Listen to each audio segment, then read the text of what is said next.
Comment savoir si un homme n'est pas aussi intéressé que vous dans une relation?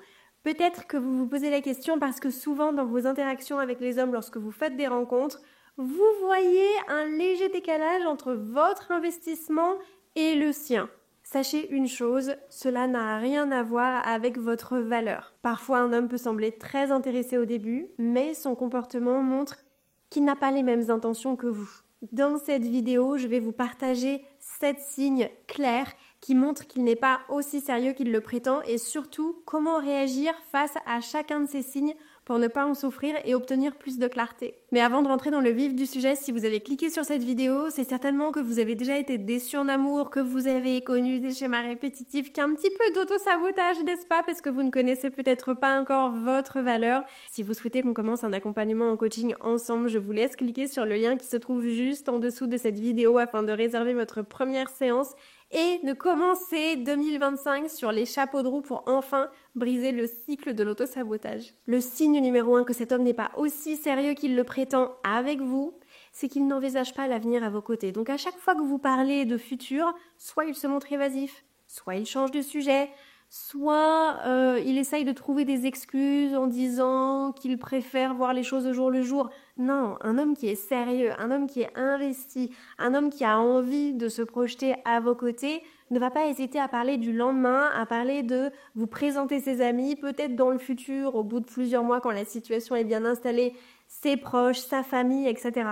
Si à chaque fois que vous désirez parler un petit peu de concrétisation, cette personne se montre évitante, c'est vraiment un signal rouge. Comment réagir par rapport à ça? Je sais qu'on a tendance à se dire oui, mais il est évitant, c'est son style d'attachement. Cette personne n'est pas intéressée. Voilà. Il y a une différence entre quelqu'un qui doit faire un travail sur lui, etc. et un homme qui simplement vous voit le mardi soir à 21h parce que effectivement ça lui convient bien comme ça, hein, n'est-ce pas? On va rentrer dans les détails, je pense que tout le monde a compris. C'est problématique ça. Si vous allez lui poser des questions claires, n'essayez pas de passer par 4 chemins. Dites-lui clairement les choses sur un ton qui est tout à fait bienveillant, etc. C'est pas grave si on n'est pas intéressé, mais simplement ça ne vaut pas la peine que vous continuez de vous investir, de donner de votre temps, de donner de votre énergie, alors que cette personne n'est pas alignée avec ce que vous recherchez. Vous voyez ce que je veux dire? Donc, vous posez des questions claires, vous dites ce que vous recherchez. Si vous voyez que c'est pas la même chose, effectivement, vous prenez vos distances. D'ailleurs, c'est quelque chose dont je vais vous parler un peu plus en profondeur lorsque je vais évoquer le signe numéro 7, parce que je l'ai vécu une fois avec un homme et j'ai fait certaines erreurs. Si je peux vous éviter de faire les mêmes. Le signe numéro 2 que cet homme n'est pas aussi engagé qu'il le prétend, c'est qu'il y a un décalage entre ce qu'il dit et ce qu'il fait. Il y a une dissonance entre ses paroles, ce qu'il vous a dit au niveau de votre rencontre au début, etc. et la manière dont il agit, même si vous avez l'impression d'être déjà engagé dans une relation sérieuse, si cette personne vous dit « je tiens à toi, je suis vraiment bien avec toi », mais qui fait jamais aucun effort pour vous voir, « oh j'adore te voir », mais finalement vous vous rendez compte que 9 fois sur 10, c'est vous qui proposez de sortir, c'est vous qui organisez le date. Vous voyez qu'il y a un décalage entre tout ce blabla et ces belles paroles et concrètement, au niveau des actions, ce qu'il met en pratique dans la vraie vie. C'est un peu comme les gens qui font des fausses promesses. Quelqu'un qui fait toujours des plans sur la comète et qui au dernier moment annule votre sortie ou trouve une excuse, on a beau avoir de l'empathie et de la compassion en se disant « mais le pauvre, peut-être qu'il a vécu telle chose et en fait, il est vraiment malade ». Quand c'est tout le temps, on commence à se poser des questions et à juste titre. Surtout quand on se rend compte qu'il a du temps pour ses amis, il a du temps pour sa famille, il a du temps pour aller jouer au foot et boire des bières avec ses copains. Par contre, pour nous voir, là, il n'a pas le temps. Sauf quand effectivement, là, il y a quelque chose de léger qui se présage. Ah bah là, il a tout le temps qu'il faut. Non, il y a un moment donné, stop. Sachez une chose, c'est que les hommes montrent leur engagement à travers leurs actes, à travers leur comportement, pas à travers les paroles. Je ne dis pas que, contrairement à ce qu'on entend souvent, les actes sont plus importants que les paroles. Je pense effectivement que si c'est quelqu'un qui se comporte comme si vous étiez en couple, mais qui vous dit qu'il n'a pas envie d'être en couple, il ne faut pas se reposer là-dessus en disant « oui, mais dans ses actes, il me montre que… » Non, Clotilde, il a dit qu'il ne voulait pas de relation sérieuse, même s'il se comporte comme tel, bye bye. Mais retenez vraiment une chose, c'est que son comportement vous donne déjà les réponses que vous essayez d'obtenir par la parole. Donc comment réagir ici? Vous allez observer son attitude sur le moyen terme. Est-ce qu'il y a de la constance et est-ce qu'il y a de la régularité? Et si vous voyez qu'il y a une forme d'incohérence, surtout de manière répétée, c'est à vous de vous demander ce que vous recherchez dans une relation. Est-ce que c'est ça? Est-ce que c'est de l'instabilité? Pas oui, mais qu'est-ce que lui il recherche? Non. Qu'est-ce que vous recherchez? C'est ça le plus important. Est-ce que vous êtes aligné avec vous-même? Signe numéro 3, qu'il n'est plus si intéressé que ça, il garde vos vies séparées. C'est-à-dire qu'il ne vous intègre pas dans sa vie personnelle. Alors, je suis tout à fait d'accord sur le fait qu'on doit garder sa vie privée, continuer de voir ses amis, continuer de nourrir nos relations aux autres pour avoir une source d'épanouissement et de bonheur extérieure à la relation de couple, ça c'est vrai. Mais quelqu'un qui ne veut pas préparer des week-ends avec vous, qui ne veut pas commencer à vous présenter ses proches, qui en fait ne vous fait pas de place dans son planning et dans son emploi du temps, c'est un petit peu louche. Quand un homme est dingue de vous, qu'il est attaché à vous, qu'il vous trouve incroyable, il va vous voir comme son petit diamant, sa petite étincelle qu'il va avoir envie de montrer au monde entier. Il va être fier de marcher dans la rue à votre bras, il va être fier de vous. Si vous voyez qu'il évite de se montrer en public à vos côtés, etc., c'est peut-être qu'il ne vous considère pas comme une de ses priorités.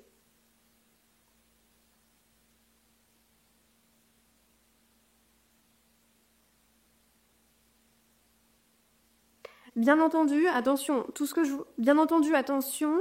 vous dis là, c'est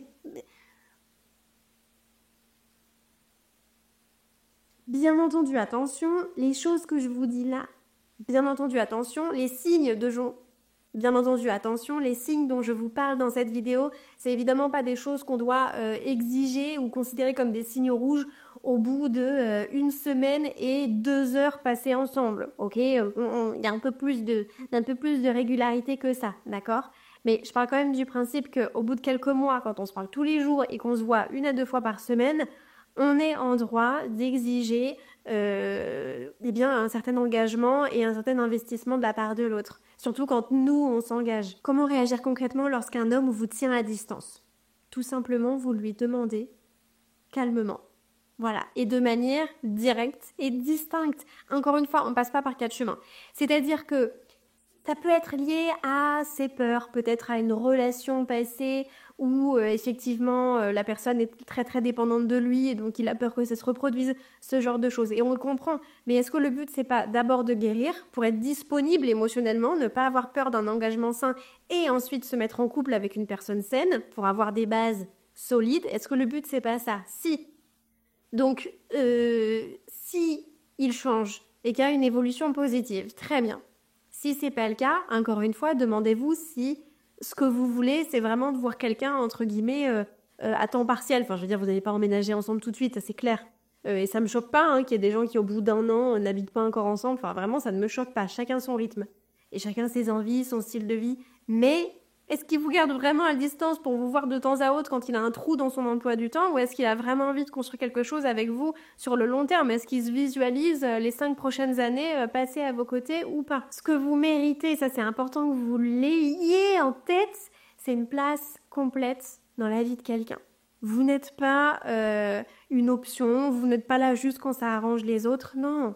Vous méritez de l'attention, vous méritez du temps, parce que c'est des choses que vous donnez aux autres. Donc si naturellement vous le donnez à cette personne, est-ce qu'il n'est pas naturel qu'elle aussi vous donne cette forme d'investissement? Et j'en parlais l'autre jour avec Claire, une de mes coachées que j'accompagne depuis quelques mois, qui me disait « Mais Andrea, je me demande si je suis pas trop demandeuse en fait. Peut-être que je suis too much et c'est peut-être pour ça que ça marche pas avec les hommes. » Et je lui disais « Mais attends, tout ce que tu demandes là, c'est légitime.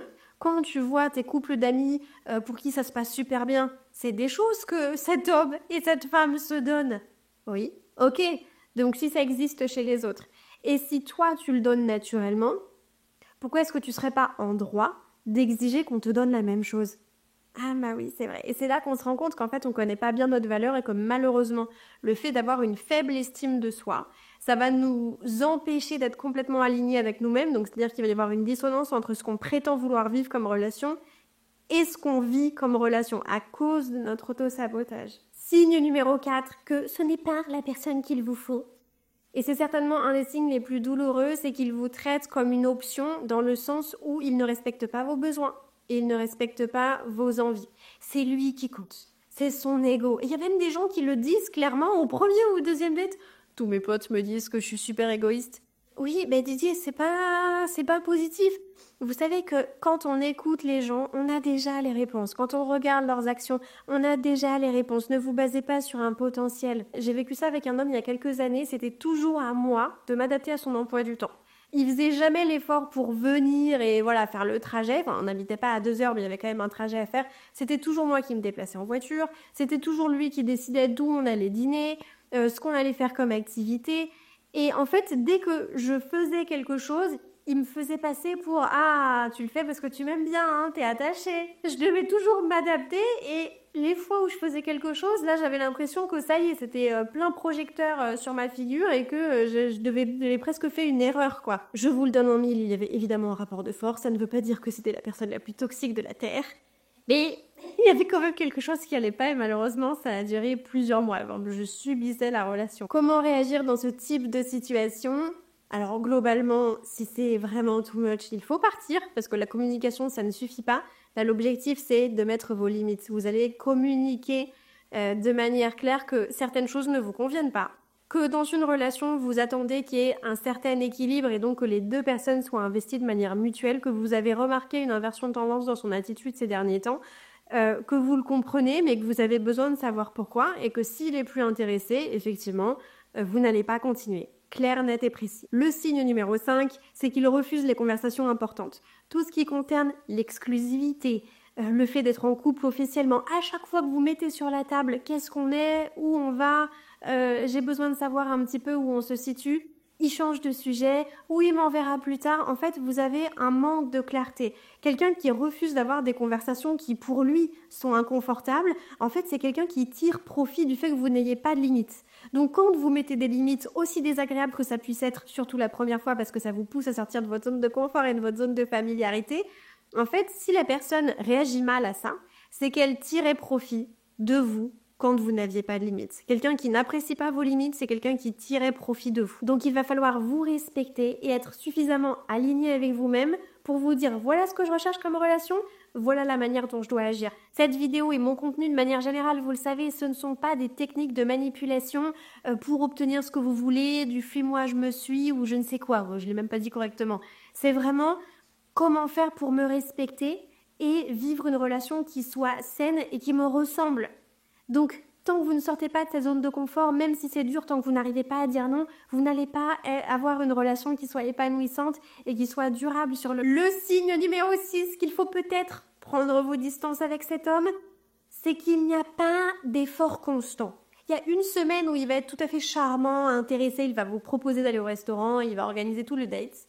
Et la semaine d'après, vous allez avoir un pauvre texto le matin, et le lendemain, il va vous dire « Oh, mais j'avais pas le temps, j'avais une réunion », et il prend ses distances. Sauf que la semaine d'après, il redevient mignon, et vous vous dites « Ah, peut-être qu'il était très occupé », sauf que c'est tout le temps comme ça. Et du coup, on est tout le temps en montagne russe émotionnelle. Ça, c'est non. Le minimum dans une relation, c'est d'avoir de la constance et de la régularité. Le manque d'équilibre, et justement, ces montagnes russes émotionnelles, c'est un signal rouge auquel vous devez dire non. Comment réagir dans cette situation? Vous allez avoir tendance à compenser son manque d'attention. Surtout pas. Vous ne recherchez pas sa validation extérieure. Vous allez au contraire rester posé, incarner qui vous êtes, mais s'il vous donne 10, ne donnez pas 90. S'il vous donne 10, vous donnez 10 et potentiellement vous arrêtez de le voir. Et enfin, le 7e signe, peut-être le plus révélateur, c'est celui dont je vous parlais tout à l'heure, c'est un manque de clarté. Alors je vais pas vous dire quand il y a un doute, il y a plus de doute. Non, parce que je pense on est humain, on s'interroge, on se questionne, il y a de l'auto-sabotage, on n'a pas encore confiance en nous, donc on va se poser des questions. C'est à chaque fois qu'on se pose une question, soi-disant, ça signifie qu'on doit prendre nos distances, on n'est pas sorti de l'auberge. Par contre, si vous vous dites, est-ce qu'il est vraiment intéressé? Est-ce qu'il a vraiment envie de continuer? J'ai l'impression qu'il change de comportement. En fait, vous n'êtes pas sûr. Et tous les jours, vous essayez de chercher des indices pour essayer de confirmer vos pensées intérieures. Quand un homme est intéressé, quand il vous veut, quand il a envie d'être avec vous, il vous traite comme sa priorité, il vous le montre par ses actes. Et donc, comme il vous parle tous les jours et que vous vous voyez toutes les semaines, et qu'il y a un contact et qu'il n'y a pas de montagne russe émotionnelle, mais qu'au contraire, il y a de la clarté, de la sérénité, etc., vous n'allez pas vous dire « est-ce qu'il est vraiment intéressé ?» Non, parce qu'il vous le montre qu'il est intéressé, donc vous n'avez pas besoin de vous poser la question, puisque dans ses actes et dans son attitude, vous avez la réponse. Comment réagir face au manque de clarté? Est-ce que vous pouvez suivre votre intuition dans le passé, quand vous avez ignoré cette petite voix intérieure, est-ce que ça vous a porté préjudice ou est-ce que ça vous a apporté des bénéfices? Majoritairement, quand on s'ignore, quand on s'abandonne, ça signifie qu'on s'oublie, donc on n'est pas aligné avec soi-même, qu'on ne se respecte pas. C'est rare que ça nous apporte des bénéfices, on est d'accord. Essayez de vous faire confiance. Ou alors demandez conseil, peut-être à la limite, à quelqu'un de votre entourage qui a une relation saine et qui est une personne saine de base, d'accord? Pas votre copine qui accumule les dates, qui a des relations toxiques et qui n'a jamais eu de couple sain et épanoui pendant plusieurs années. Enfin, je suis désolée, ça part certainement d'un très bon sentiment, tous les conseils qu'elle va vous donner, mais c'est pas forcément pertinent, surtout si elle les applique pas. Il y a un conseil que je peux vous donner, c'est est-ce que cette relation vous vide? Est-ce que ça vous draine de votre énergie? Est-ce que vous êtes inquiète chaque jour que Dieu fait? Ou est-ce qu'au contraire, vous vous sentez saine, sereine, apaisée, réconfortée? Parfois, oui, il y a des petits sujets, etc., mais vous en parlez, il y a de la communication ouverte et positive. Voilà, est-ce que on est comme ça ou est-ce que, au contraire, on sent que c'est posé et que c'est une petite flamme, un petit feu qui grandit jour après jour plutôt que quelque chose qui est incroyable dès le début et ça retombe aussi vite que c'est vite. Si vous ne repérez ne serait-ce qu'un des 7 signes que je viens de citer, c'est mauvais signe. C'est qu'il faut y réfléchir. C'est que c'est potentiellement un signal rouge et qu'il va pas falloir continuer la relation. Donc, c'est le moment de mettre ses limites et d'apprendre à se respecter et à dire non. Je sais que c'est difficile, mais en fait, l'amour de soi, c'est ça. C'est pas se faire des masques pour le visage et ce genre de choses, même si c'est très sympathique et j'en ai fait un hier soir. C'est vraiment, voilà, concrètement, quand on est dans une situation compliquée, qu'est-ce qu'on prend comme décision? Est-ce qu'on se choisit pour rencontrer The One et vivre une relation saine? Ou est-ce qu'au contraire, on s'abandonne ou s'oublie? Et je sais que c'est dur, mais vous méritez mieux que ça. Vous méritez une belle relation et vous méritez quelque chose de sain. Si vous avez envie d'aller plus loin et de faire de 2025 l'année de votre transformation, j'ai envie de vous donner tous les outils dont vous avez besoin. Vous pouvez cliquer sur les liens qui sont dans la description juste en dessous pour commencer votre coaching, pour prendre une de mes masterclass. Bien évidemment, le travail commence par vous. Moi, je suis là pour vous donner les outils, mais derrière, c'est vous qui agissez. Et vous êtes responsable de votre propre évolution. En attendant de vous retrouver la semaine prochaine, n'hésitez pas à me laisser un petit commentaire, un like, suivre Boost ta confiance. C'est ce qui aide vraiment l'algorithme à faire découvrir Boost ta confiance à d'autres personnes et c'est ce qui m'aide à aider davantage de femmes. Donc ces interactions comptent beaucoup pour moi et vous savez que je réponds à tous les commentaires. Je vous envoie plein de positifs et je vous dis à bientôt.